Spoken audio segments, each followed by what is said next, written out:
Hello everyone.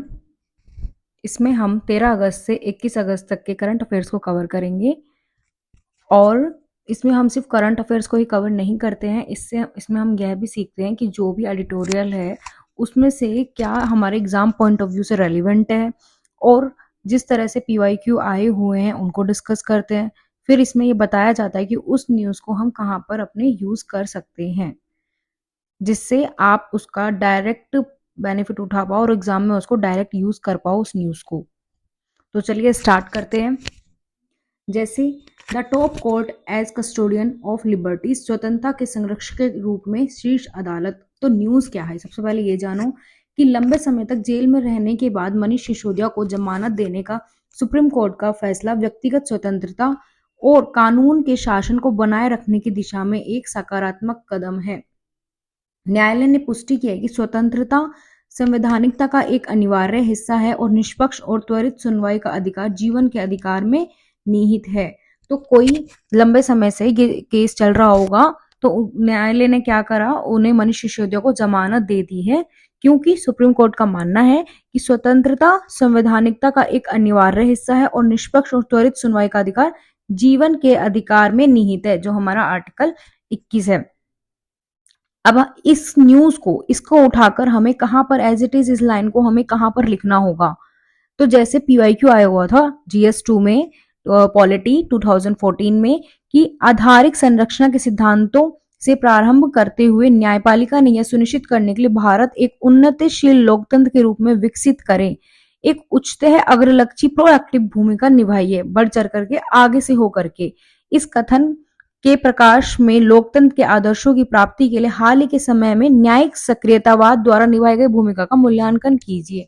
तो PYQ से हमें ये समझ में आता है कि UPSC जो थीम है उसको रिपीट करती है और जुडिशियल एक्टिविज्म एक UPSC की ही थीम है। इससे पहले भी आपको मैंने ये क्वेश्चन दिखाया था कहां पर, जिसमें सुप्रीम कोर्ट का SC ST को लेकर रिजर्वेशन पर जो फैसला आया था, तो वहां पर भी हम उस न्यूज को इस क्वेश्चन में ऐड करते।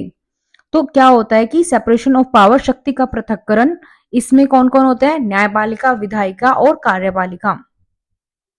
अब जुडिशियल एक्टिविज्म को समझो आप सबसे पहले कि जुडिशियल एक्टिविज्म क्या होता है। जुडिशियल एक्टिविज्म सामान्य रूप से समाज के लिए जो फायदेमंद है ना उसे व्यक्त करने और लागू करने के लिए न्यायिक शक्ति का सुप्रीम कोर्ट उपयोग करता है। यह कार्यात्मक लोकतंत्र के संरक्षण हेतु महत्वपूर्ण है।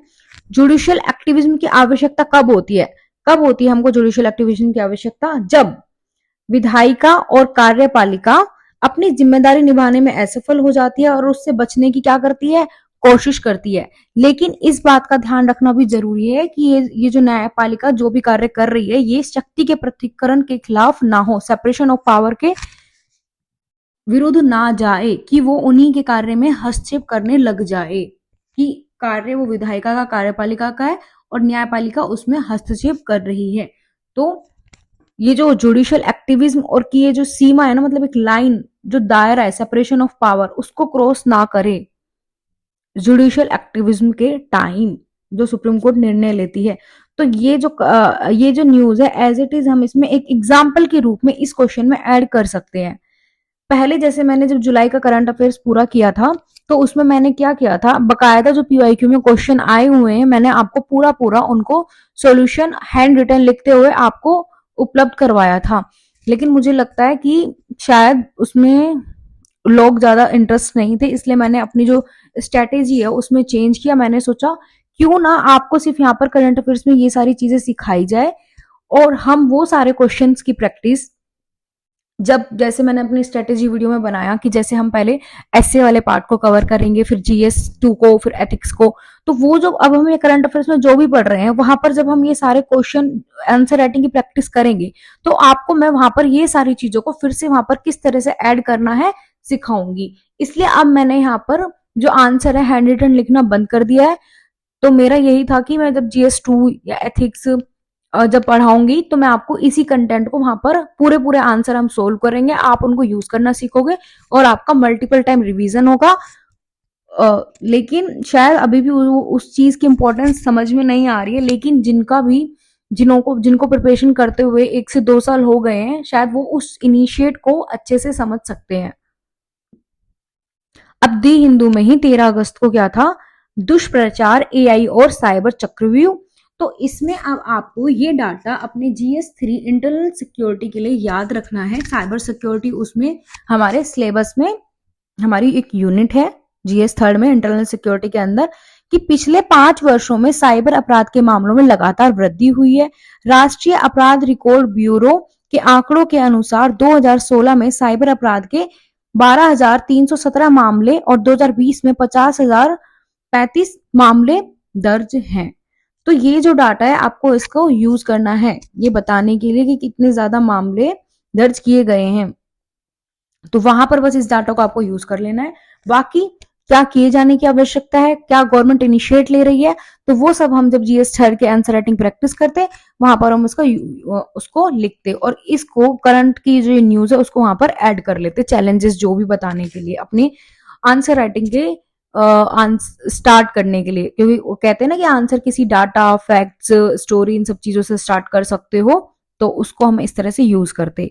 अब ऐसे ही दी हिंदू में 16 अगस्त को क्या था, कल्याण पर ध्यान केंद्रित करने से हट पूर्वक इनकार।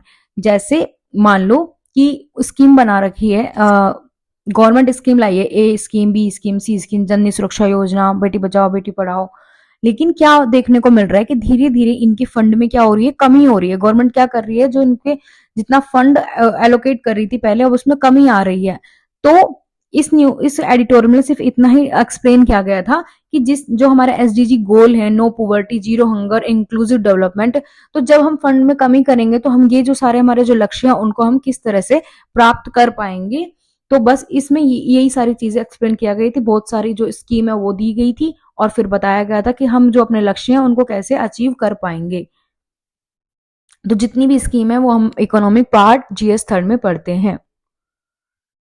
दी हिंदू का ही 16 अगस्त को क्या है, केंद्र ने कीटों के प्रबंधन के लिए नई AI आधारित निगरानी प्रणाली शुरू करी।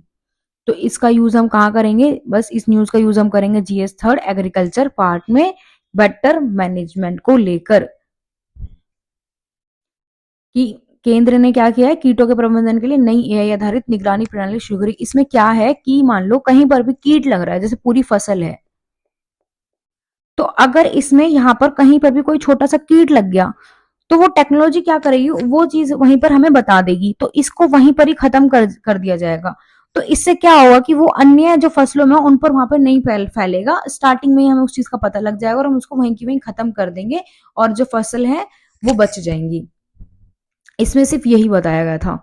अब दी हिंदू की 16 अगस्त की में क्या एडिटोरियल आया था कि जापान के प्रधानमंत्री ने पद क्यों छोड़ दिया। जापान के प्रधानमंत्री ने अपने पद से क्यों इस्तीफा दे दिया, क्यों छोड़ दिया, क्या न्यूज थी कि जापान के प्रधानमंत्री फूमियो किशिदा ने बुधवार 14 अगस्त को घोषणा की कि वह अगले महीने पद से हट जाएंगे और सत्तारूढ़ लिबरल डेमोक्रेटिक पार्टी के नए प्रमुख का चुनाव करने के लिए आगामी मतदान में भाग नहीं लेंगे। तो इसको हम एक इस तरह के भी मतलब एटीट्यूड है, पॉलिटिकल एटीट्यूड, तो इसका हम यूज करेंगे GS4 एथिक्स पार्ट में, पॉलिटिकल एटीट्यूड में। और एक तरफ हमारे यहाँ देखो इंडिया में क्या, ADR की रिपोर्ट बताती है कि 24% विधायकों पर आपराधिक मामले दर्ज हैं। और यहाँ पर क्या किया, जापान के प्रधानमंत्री ने 14 अगस्त को एक संवाददाता सम्मेलन में कहा कि जनता के विश्वास के बिना राजनीति नहीं चल सकती। मतलब इनका स्टेटमेंट देखो कि जनता के विश्वास के बिना राजनीति नहीं चल सकती। पर यहाँ देखो ADR की रिपोर्ट जो बताती है इंडिया में 44% विधायकों पर आपराधिक मामले दर्ज हैं। तो इसे देखकर हमारा विश्वास कम होता है कि नहीं होता है अपने जो विधायक है, सांसद है उन पर से। लेकिन इन्होंने विश्वास में कमी आने पर अपने ही पद से इस्तीफा तक दे दिया। तो ये भी एक तरह का पॉलिटिकल एटीट्यूड है, मतलब इसको हम एक गुड एग्जांपल के रूप में अपने GS4 में यूज करेंगे। अब मैं सीधे जो किसी भी अगर एग्जाम को हमें क्रैक करना है ना, तो हमें उसके लिए हमारे सिलेबस और PYQ पर कमांड होना बहुत जरूरी है। तो इससे आप जब भी आप भी पढ़ते होगे तो आपको इससे समझ में आता होगा कि हाँ हमें उसमें से क्या उठाना था और क्या हमें छोड़ना था।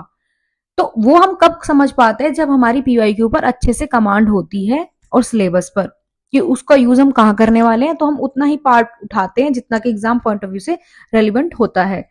द हिंदू 17 अगस्त को क्या था, इसरो ने SSLV लॉन्च किया, छोटे उपग्रह प्रक्षेपण यान विकसित करने के पीछे क्या है उद्देश्य। तो प्रीलिम्स पॉइंट ऑफ व्यू में PSLV, GSLV, geostationary satellite vehicle, इन सबको लेकर यूपीएससी प्रीलिम्स में क्वेश्चन पूछता है। तो जब हम जनवरी से, जैसे मैंने बताया, हम प्रीलिम्स पर फोकस होंगे, वहां हम इन सारी चीजों को डिस्कस करेंगे। दी हिंदू 17 अगस्त, अवैध खनन, अतिक्रमण, वनों की कटाई, अरावली के लिए प्राकृतिक हरी दीवार के रूप में खतरा। मतलब ये हो रहा है कि जैसे अरावली है, जैसे ये हमारा रुको, तो यहां पर हमारी अरावली अरावली पर्वत श्रृंखला है। इससे क्या हो रहा है, यहां पर तो रेगिस्तान है, अगर इसका अत्यधिक खनन होना प्रारंभ हो जाएगा तो ये जो रेगिस्तान यहां पर है उसका विस्तार होकर आगे ये बढ़ता जाएगा। पेड़ों की कटाई, वनों की कटाई होगी तो क्या होगा, इस रेगिस्तान का विस्तार होना प्रारंभ हो जाएगा। तो ये वही है कि अवैध खनन, अतिक्रमण, वनों की कटाई अरावली के लिए प्राकृतिक हरी दीवार के रूप में खतरा है, क्योंकि वहां पर क्या हो रहा है, अत्यधिक खनन हो रहा है। तो ये अर्थ साइंस इंफॉर्मेटिक पत्रिका में प्रकाशित अरावली पर्वतमाला के 1975 के बाद के भूमि उपयोग गतिशीलता पर एक वैज्ञानिक अध्ययन के अनुसार पहाड़ियों के विनाश से वनस्पति और मिट्टी के आवरण का नुकसान हुआ है, जिससे क्षेत्र में जैव विविधता पर प्रतिकूल प्रभाव पड़ा है। तो हम इस रिपोर्ट का यूज कहीं पर भी एसए में भी कर सकते हैं, इन्वायरमेंट से रिलेटेड अगर कोई एसए आता है तो, या जीएस 1 ज्योग्राफी में अगर कोई क्वेश्चन आता है, जीएस 3 एनवायरमेंट में, और एथिक्स में भी पर्यावरणीय नैतिकता पर क्वेश्चन आया हुआ है, इन्वायरमेंटल एथिक्स। तो वहां पर भी हम इस एग्जाम्पल का यूज कर सकते हैं, ये जो न्यूज, ये जो रिपोर्ट में बताया गया उसका। तो देखो कितना, मतलब कितना कम उस एडिटोरियल में से चीजों को उठाया जाता है। इसी तरह से द हिंदू में 20 अगस्त को है असमानता का अत्याचार। तो ये अब ये डाटा आपको याद रखना है कि विश्व असमानता लैब की रिपोर्ट भारत में बढ़ती असमानता को दर्शाती है। शीर्ष 1% के पास राष्ट्रीय आय का 22.6% हिस्सा रखता है, जो 1951 में सिर्फ इतना ही था, सिर्फ 1% के पास इतना था, लेकिन आज 22.6% है। निचले 50% और मध्यम 40% लोगों की हिस्सेदारी में कमी आई है। तो आपको सिर्फ इतनी जो चीज है उसको याद रखना है कि 1951 में जो 11.5% था, आज वर्तमान में वो बढ़ करके 22.6% आ गया है, जो क्या दिखाती है, आय में असमानता, तो असमानता का अत्याचार। इसी तरीके से आपको पता है कि मल्टी डायमेंशनल पुअर्टी इंडेक्स निकाला जाता है, जिसमें हम कौन से फैक्टर को ध्यान में रखते हैं, हेल्थ को, एजुकेशन को, लिविंग स्टैंडर्ड को। इसमें भी फिर सब क्लासिफिकेशन किए गए हैं कि हेल्थ में हम चाइल्ड मोर्टेलिटी को देखेंगे, न्यूट्रिशन को देखेंगे, उसके बाद एजुकेशन लेवल पर हम ईयरिंग ऑफ स्कूलिंग, स्कूल अटेंडेंस को देखेंगे, मेजर करेंगे। लिविंग स्टैंडर्ड में हम cooking fuel, sanitation, drinking water, housing, electricity, assets को देखेंगे। तो मल्टी डायमेंशनल पुअर्टी इंडेक्स के अनुसार 2023 के मल्टी डायमेंशनल पुअर्टी इंडेक्स में शामिल 110 देशों में भारत 66वें स्थान पर है। ये वही स्वप्न है जो भारत को सोने नहीं दे रहे हैं। तो ऐसे की लाइन थी। तो multi dimensional poverty index Bharat को, मतलब ये 0 से 1 के बीच में दी जाती है, तो ये भारत के लिए दी गई है। यह इंगित करता है कि, जो आपको ये बोलना है कि जो मल्टी डायमेंशनल पुअर्टी इंडेक्स में जो हमारी रैंकिंग है, ये इंगित करता है कि जनसंख्या का 6.9% लगभग 98.7 मिलियन लोग बहुआयामी रूप से गरीब हैं। तो इसका यूज, हम इंफॉर्मेशन का यूज इंडियन सोसाइटी और सोशल जस्टिस, जहां पर पुअर्टी रिलेटेड टॉपिक होते हैं, या जीएस 3 में भी इसका डाटा का यूज हम कर सकते हैं, एसए में भी हम इसका यूज कर सकते हैं।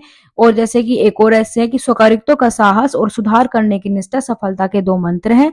तो इस डाटा को देखते हुए हमें स्वीकार करना चाहिए कि समाज में अभी भी आय असमानता बढ़ी है, इसलिए हमें इसमें सुधार करना चाहिए, और जो बेटर जो पॉलिसी है वो हमें लानी चाहिए, और उसका उचित क्रियान्वयन, इवोल्यूशन, मॉनिटरिंग टाइम से टाइम होनी चाहिए।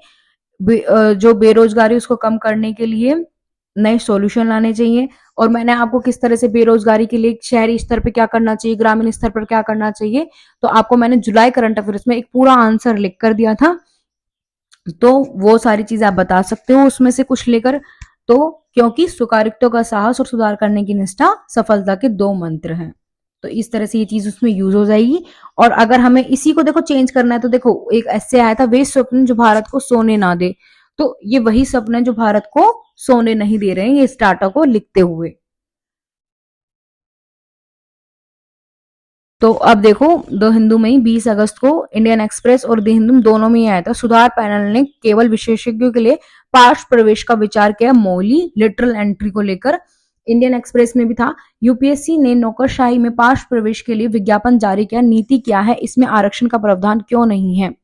तो इसमें कुछ नहीं है, ये एग्जाम पॉइंट ऑफ व्यू से इतना रिलेवेंट नहीं है, लेकिन अगर आगे कोई निर्णय आता है, कुछ भी होता है, तो हम एथिक्स वाले पार्ट में इसको कवर कर लेंगे।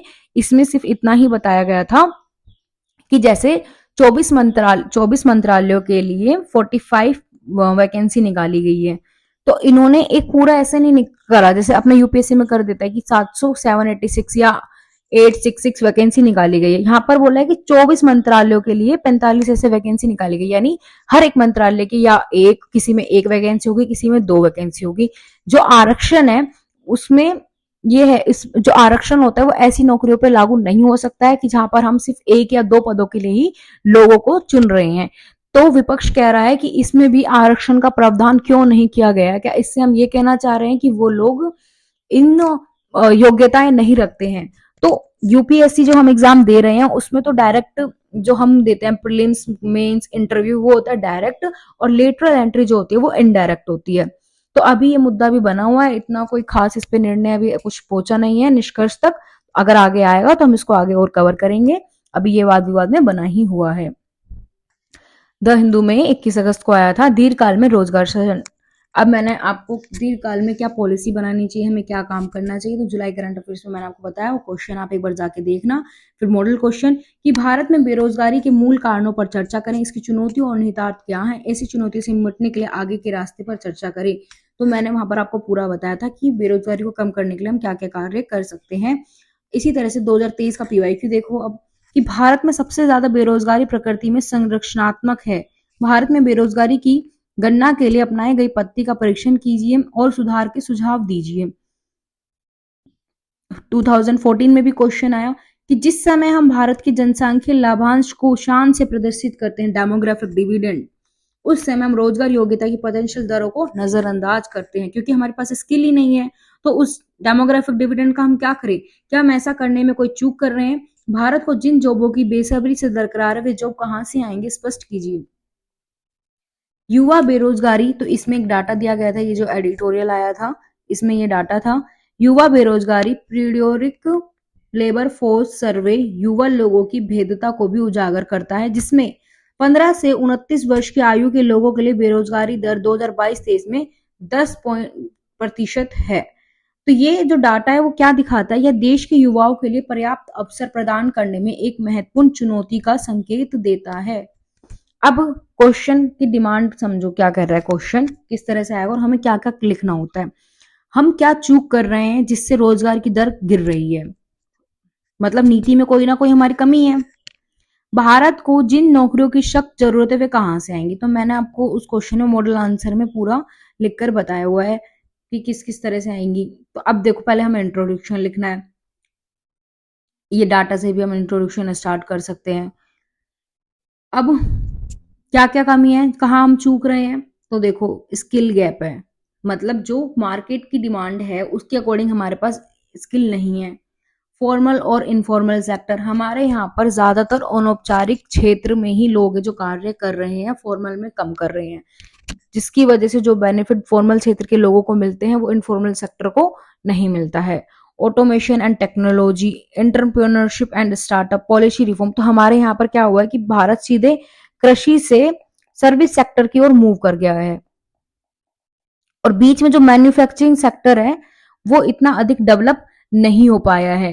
और जो हमारे पास पॉलिसी जो हमारी आ रही है, जो हमें श्रम सुधारों को लेकर नई पॉलिसी उसमें सुधार करने चाहिए वो भी हम नहीं कर रहे हैं।